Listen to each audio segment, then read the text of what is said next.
જેમની આંગળી પકડી પાપા પગલી કરી, જેમના ખભા પર બેસી મોજ મસ્તી કરી, જેમણે બધા જ શોખ મારી પેટે પાટા બાંધી બાળકોને મોટા કર્યા, તે બાળકો પિતા માટે કપાતર નીકળ્યા.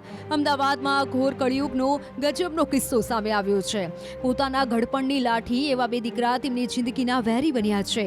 અમદાવાદના નવરંગપુરામાં રહેતા એક વૃદ્ધ પુત્રના ત્રાસથી આપઘાત કરી લેતા ખળભળાટ મચી ગયો છે. ત્યારે અમદાવાદમાં નવરંગપુરામાં વૃદ્ધ મહિલાએ પોતાના સંતાનો વિરુદ્ધ ફરિયાદ નોંધાવી છે. બે પુત્રો અને પુત્રવધુઓ વિરુદ્ધ ફરિયાદ નોંધાવી. મકાન પચાવી પાડવા પુત્રને પુત્રવધુ માનસિક ત્રાસ આપતા હતા. સંતાનોના માનસિક ત્રાસથી વૃદ્ધાના પતિએ 3 માસ પહેલા આત્મહત્યા કરી હોવાનો વૃદ્ધાનો આરોપ છે.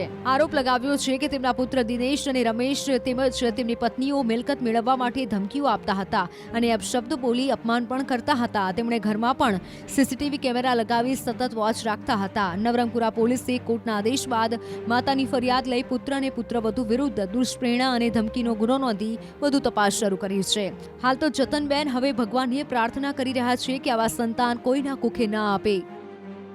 જે મિલકતમાં રહે છે તે મિલકત તેમજ પાટણ ગામડે મકાન આવેલું છે તે મિલકતના દસ્તાવેજ પણ પોતાની પાસે રાખી અને એમના નામે કરી દેવા માટેના જે દબાણ કરતા હતા અને પારિવારિક એમાં વિકાસ થતા તેમને લાગી આવતા આ છગનભાઈ દેસાઈ જે છે ગઈ 11/9/2023 રોજ અડાલજ ખાતેના કેનાલમાં પડી અને આપઘાત કરેલા અંગેના બનાવ અનુસંધાને એક અડાલજ પોલીસ સ્ટેશનની અંદર અકસ્માત મોત દાખલ થયેલું હતું.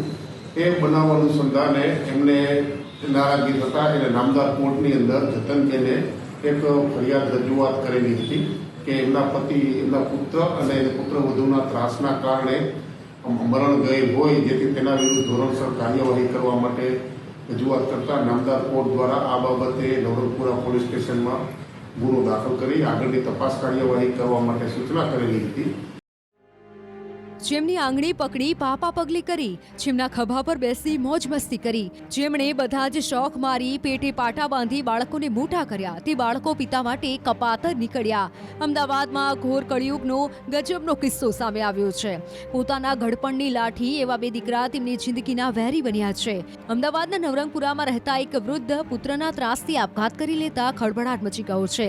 ત્યારે અમદાવાદમાં નવરંગપુરામાં વૃદ્ધ મહિલાએ પોતાના સંતાનો વિરુદ્ધ ફરિયાદ નોંધાવી છે. બે પુત્રો અને પુત્રવધુઓ વિરુદ્ધ ફરિયાદ નોંધાવી. મકાન પચાવી પાડવા પુત્રને પુત્રવધુ માનસિક ત્રાસ આપતા હતા. સંતાનોના માનસિક ત્રાસથી વૃદ્ધાના પતિએ 3 માસ પહેલા આત્મહત્યા કરી હોવાનો વૃદ્ધાનો આરોપ છે. આરોપ લગાવ્યો છે કે તેમના પુત્ર દિનેશ અને રમેશ તેમજ તેમની પત્નીઓ મિલકત મેળવવા માટે ધમકીઓ આપતા હતા અને અપશબ્દ બોલી અપમાન પણ કરતા હતા. તેમણે ઘરમાં પણ સીસીટીવી કેમેરા લગાવી સતત વોચ રાખતા હતા. નવરંગપુરા પોલીસે કોર્ટના આદેશ બાદ માતાની ફરિયાદ લઈ પુત્ર અને પુત્રવધુ વિરુદ્ધ દુષ્પ્રેરણા અને ધમકીનો ગુનો નોંધી વધુ તપાસ શરૂ કરી છે. હાલ તો જતનબેન હવે ભગવાનને પ્રાર્થના કરી રહ્યા છે કે આવા સંતાન કોઈના કુખે ના આપે. જે મિલકતમાં રહે છે તે મિલકત તેમજ પાટણ ગામડે મકાન આવેલું છે તે મિલકતના દસ્તાવેજ પણ પોતાની પાસે રાખી અને એમના નામે કરી દેવા માટેના જે દબાણ કરતા હતા અને પારિવારિક એમાં વિકાસ થતા તેમને લાગી આવતા આ છગનભાઈ દેસાઈ જે છે ગઈ 11/9/2023 રોજ અડાલજ ખાતેના કેનાલમાં પડી અને આપઘાત કરેલા અંગેના બનાવ અનુસંધાને એક અડાલજ પોલીસ સ્ટેશનની અંદર અકસ્માત મોત દાખલ થયેલું હતું. એ બનાવ અનુસંધાને એમને નારાજગી થતા એને નામદાર કોર્ટની અંદર જતનબેને એક ફરિયાદ રજૂઆત કરેલી હતી કે એમના પતિ એમના પુત્ર અને પુત્રવધુના ત્રાસના કારણે મરણ ગયેલ હોય, જેથી તેના વિરુદ્ધ ધોરણસર કાર્યવાહી કરવા માટે રજૂઆત કરતા નામદાર કોર્ટ દ્વારા આ બાબતે નવરંગપુરા પોલીસ સ્ટેશનમાં ગુનો દાખલ કરી આગળની તપાસ કાર્યવાહી કરવા માટે સૂચના કરેલી હતી.